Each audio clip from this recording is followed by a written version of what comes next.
Hello, this is Lena Clark from Culture Shock.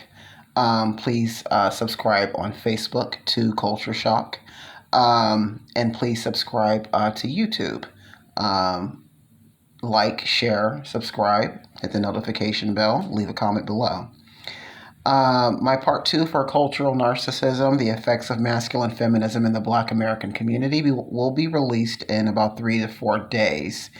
I am currently working on editing that video as we speak, so I will be getting more in depth with that video, with the whole entire definition of cultural narcissism and what it means. What does the effects of masculine feminism in the Black American community mean? What does that mean? Okay. And please, please, please, please remember, especially the sisters, whatever it is that I do say, I'm not attacking you. I'm not attacking anyone personally. But as a Black woman, when I see failings from other Black women, it is very upsetting. And I think that the only way that we are going to progress as a culture is through accountability. And so, see, that's what my channel is about. My channel is to challenge you to be accountable for the things you do in your lives. And that accountability is something that's very hard for women to do. And accountability is something that's very hard for a lot of sisters to do. We finger point and we blame a lot. And I'm not saying brothers don't do that either, but if we're the leaders of the community, then we've got to discuss the things we do that are wrong as the leaders of the community. You can't call yourself a leader without holding yourself accountable for the things you do. Otherwise, you're not a leader. Leaders hold themselves accountable. The captain goes down with the ship. The captain doesn't push everybody out of the way and saves himself. He makes sure all of the shipmates, everyone who is so-called below him in rank, he makes sure they get off the ship first. So if we're going to save our culture and we are going to call ourselves the leaders, the men and the women of our culture, then we've got to take the punches that are deserving to us. So the things I say are not an attack. It's out of love, and it's out of a challenge to every sister to hold herself accountable for not the positives, but the negatives, because it's the negatives that teach you. Positives are pleasurable. You sit around and queen each other all day long, and we'll be queening each other and getting nowhere. If we want to get somewhere, we've got to talk about the hard things. And we have to include our brothers in on our decision making. Because at the end of the day, if some shit goes down, we're going to need somebody to get out there. And the only man that's going to fight on our side is our brothers. And we need to start taking that into account. So I want to further discuss cultural narcissism. And that's going to be a part two. The effects of masculine feminism in the Black American community. I want to move on. I was scrolling down my news feed on Facebook about 3 days ago, and I came across this meme, and it said, "How did daddy issues become an insult to girls when it's men who failed as fathers?" And let that sink in for a second. And I don't like memes like this. And the reason why I don't like memes like this is because it's so broad. Memes like this is so broad. They take all men, and since we're talking about brothers, okay, specifically, I'm going to say it takes all brothers, and it puts all brothers in this shitty father category. And I can personally tell you from personal experience, that's not the case. The things I found out about my parents, and I'm not going to disclose personal information, but the things that I found out about my parents after I became older, after through encouragement from my husband to talk to my father, okay? I found out that a lot of the hatred that I had towards my father was as a result of the things that my mom did. And in a lot of cases, not all cases, I said a lot of cases, in a lot of cases, it pans out to be that way. Not in every case. I cannot speak for every woman who has a man who's not in the life of the child. I can't speak for every woman, but I do know that there are women out there who call the father of their children failures, and it's just not true. So it says, how did daddy issues become an insult to girls when it's men who failed as fathers? The reason why someone comes across disrespectful to a woman, a young woman, an older woman, and says, oh, she must have daddy issues, and they upset you, or they seem upset at you about it, is because you're the one that's doing the fucked up shit. You're the one that's being nasty. See, you may have had a bad father, but it's your choice as an individual to do the right thing. Just because you have a father does not give you a green card to be a bitch. It doesn't give you a green card to be an asshole. In a lot of cases, with girls who didn't have fathers in their lives, in most cases, the little girl grows up to be mean and vindictive and hurtful. And she gets in bad relationships because she doesn't know how to choose a man for herself.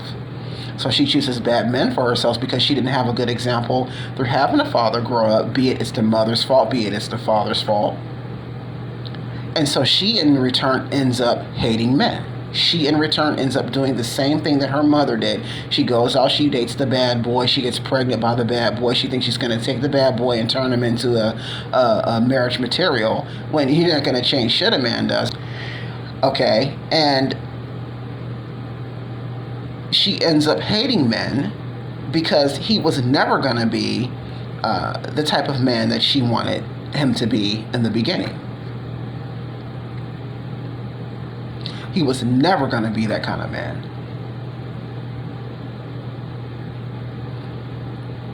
And so she is a spiteful person. So of course, if you're spiteful, if you're mean, if you're, I didn't have a dad growing up, so I'm probably pretty messed up about a lot of stuff, but I'm trying not to take things out on men. There's a lot of things about men I probably just don't understand because I didn't grow up with a father, so I have no early childhood example of what a man does, who a man is, how a man thinks, and how a man interacts with a woman, and how a woman interacts with a man. I don't have those examples. So since I don't have those examples, and all I heard was my mom bitching about my dad and calling every other brother a nigga, which I can't stand that word, but I'm just going to use that word because that's the word sisters seem to want to use for brothers nowadays. Not all sisters, again, but it is a damaging word, and it is a damaging word that I wish that we sisters would stop programming our boys into calling themselves. But back to the subject, instead of telling yourself these things, of course it's hard. It takes a lot to get there. Okay, you are bitter. You're mean. You made the same mistakes your mom made because those are your examples. Your examples are your mom dating, quite a few men, so you date quite a few men. Your examples is your mom popping up pregnant, crying because she's pregnant with another man. She's sitting there drinking her wine and crying, listening to music and crying. My mom listened to music and cried too. A lot of single sisters do that. And I'm talking about not putting all men in the same category. So not all men fail as fathers. And even if a man did fail as a father, that does not give you an excuse to grow up and be bitter and vindictive to every man, because now you have to hold yourself accountable for the things you do and how you treat people and how you interact with people. This is why it seems like people are attacking you even though you had a bad father, because your dad's never been there. You're here. You have a choice to treat people the way they want to be treated, the way you would like to be treated, or not. It's a choice you have. And so this is why girls who have daddy issues get treated the way they do, because you act like you have daddy issues. And if you act a certain way, other adults are going to treat you the way you act. Other adults aren't going to look at you and go, oh, she didn't have a father growing up. I understand. That's why she is the way she is. Oh, it's okay. She can be abusive. She can be verbally abusive. She can be mean and bitter. It's okay. And even if they do say, they're still not going to want to have anything to do with you. No one's going to put up with abuse. No one's going to put up with emotional abuse. You have to hold yourself accountable.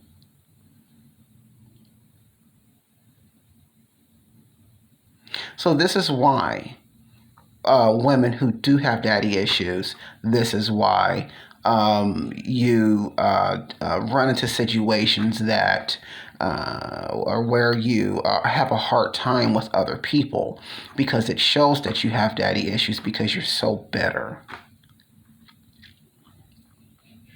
and you're full of vitriol and bile, and you treat other people in a nasty way.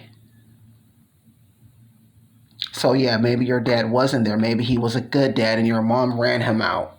Maybe he was a bad father and he was never there for you.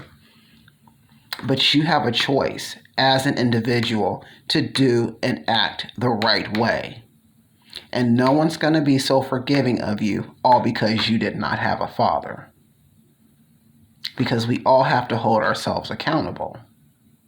So in my opinion, how did daddy issues become an insult to girls when it's men who failed as fathers?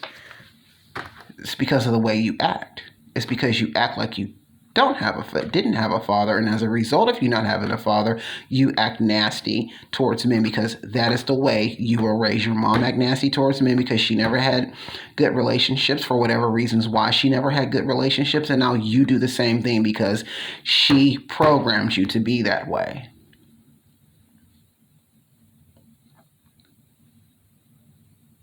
And whatever programming you have, until you recognize the programming you have as a bad programming, you're going to always go back to your default programming until you learn how to deprogram yourself. And I would really like to get into a show about that, because I've done some deprogramming of myself as well. And the whole point of this channel is to help my people, is to help all people. And anyone can tune into this channel and listen. But as a Black American woman, there's so many flaws inside of our culture that we do not talk about. And until we are willing to talk about the things that really, truly affect us, things will not change. Yeah, our brothers and sisters in Africa getting their act together, getting their act straight.